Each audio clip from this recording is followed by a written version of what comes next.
When I was working in New York City, the issue came up where, in one of the popular financial blogs, somebody blogged about Steve Jobs having a massive heart attack. Apple shares dropped something like 10% within a 24-hour period. That was unprecedented before, especially within the Fortune 500. And that really got the SEC thinking about this. Oh my God, what are we going to do about this? There's tons of content being disseminated at a rapid-fire pace. Right? What are the regulatory bodies going to be doing in this space? And I'm not talking just about FINRA, but the FTC, the FDA, the SEC. Are they going to have more of a presence going forward? Are they going to control more of the content? We're going to see more moderation. One of the big things that Chairman Cox said before his administration left was, we got to have accountability. We got to be able to track malicious conduct back to individuals. But that sort of goes against the whole privacy model and the open transparency model. So what do you think we're going to see in the next year or so with some of these large regulatory bodies? What influence are they going to have in the social media space? As long as I don't sneeze, I'll answer it. All right.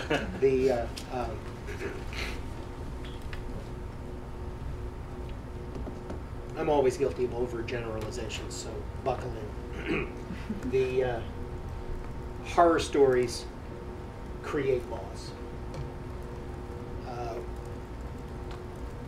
The banking and other corporate abuses have certainly put a focus on more regulation of rogue or runaway practices, if not industries and companies. So, and until a certain senator from Massachusetts was elected, it looked relatively clear that the people had spoken, that there were enough votes federally that was going to happen. Now, from a law standpoint, we don't know what's going to happen. But because those abuses are out there, I think there's a relatively good chance that some laws will be passed, not with as much teeth as first envisioned. But that's on the law side. What everybody seems to forget about is that whatever happens to be the prevailing administration gets to select the heads of the federal agencies. And they don't have to worry about consensus. And they are in place. They do have a focus. So I expect on the regulatory side, you are going to see a lot more Big Brother and Big Sister for at least the balance of 4 years, if not longer. And, I mean, if you've got corporations out there that are the Amazons, that we ought to police ourselves, because if we don't, somebody's going to police it for us. And they are relatively clean in terms of what they're doing. As really most corporations are, maybe there won't be the groundswell. But right now, because the people who head these agencies are in place, they have a mission, and they're going to accomplish that mission, and they can do it. It'll happen. And you saw FINRA. But they'll all be in place. And they'll get better. They'll never get perfect, but not close to perfect, but they'll get better, they'll be faster. They are becoming more educated and therefore more facile electronically. So one of the things that you mentioned, Gene, was around policing yourselves, your community policing itself. And Rob, having used Telligent before, there's some pretty powerful tools associated with establishing rank, recommendation, sort of credentializing people, so that, you know, potentially this type of nefarious activities, malicious conduct, might not happen in the future. Would you say that corporations are looking to tool providers and platform providers to help them associated with allowing their community to self-police each other? Yes, I mean, I think the policing aspect is one of the number one things we get asked about, whether it's moderation tools, filter tools, ranking tools. You know, one of the models that we're seeing a lot more customers do now is kind of this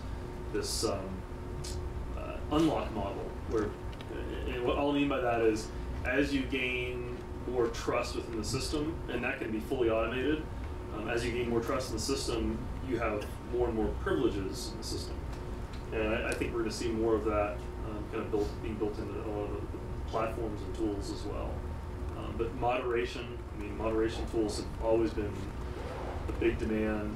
Security tools, analysis of content that's published, looking for nefarious content, nefarious users. I think that's continue to be something that organizations look to platforms to provide for them, especially when there's no regulatory structure in place to define what should be provided or what they should be doing. I think one of the last issues that I wanted to discuss, and getting late on time, is really the Enterprise 2.0 space. And I'd really like to hear about all the panel's opinions on what's going to be happening over the next year or so in terms of corporations utilizing these tools internally. So what we're seeing and what we're talking about in class is sort of the acceleration of these tools, these types of technologies within the enterprise, because folks are just utilizing that much more from a consumer perspective. However, to take a Facebook-like platform and put it into the enterprise, you need safeguards associated with security, data storage, what happens when somebody walks away with that information, those sorts of things. What are we seeing in the Enterprise 2.0 space? I know there's tools out there like Social Text and Yammer that we're hearing a lot about.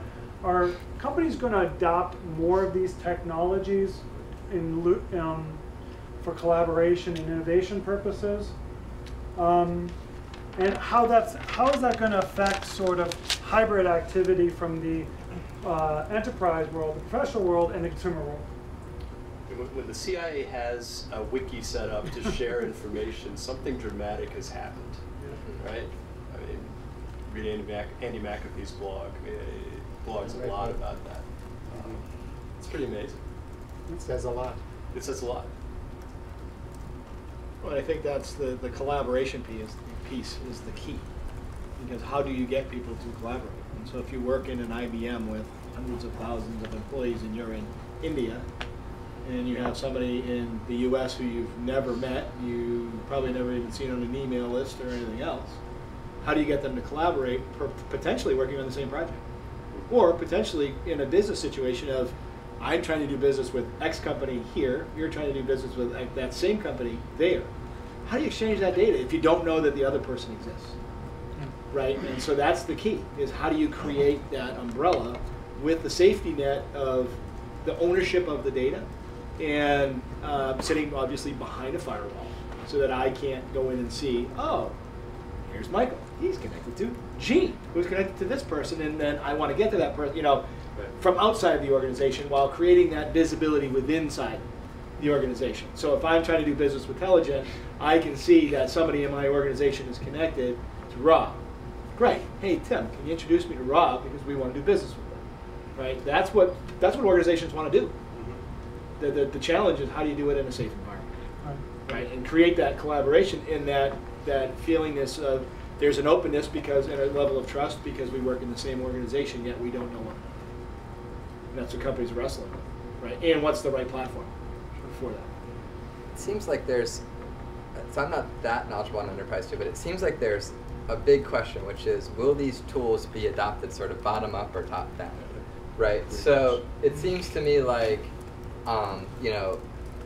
there are companies like NewsGator, and I think Telligent, I would put in this, what I understand about Telligent, I would put them in this space as well, who I would sort of categorize as being not completely top-down, but more top-down like. So, and I would expect that initiative, I know for NewsGator for a fact, those initiatives are driven by the office of the CIO or equivalent, right? They put in place Facebook for the enterprise. But then you look at LinkedIn and I was at a conference and the director of corporate strategy or whatever LinkedIn was talking about the number of people inside of IBM that were on LinkedIn. And that was completely bottoms up, right? They didn't go to their IT administrator and say, hey, am I allowed to sign up for LinkedIn? They just signed up and they started using it. And then it's now IT needs to figure out what that means for them. And so I think that there's a really interesting question in enterprise too.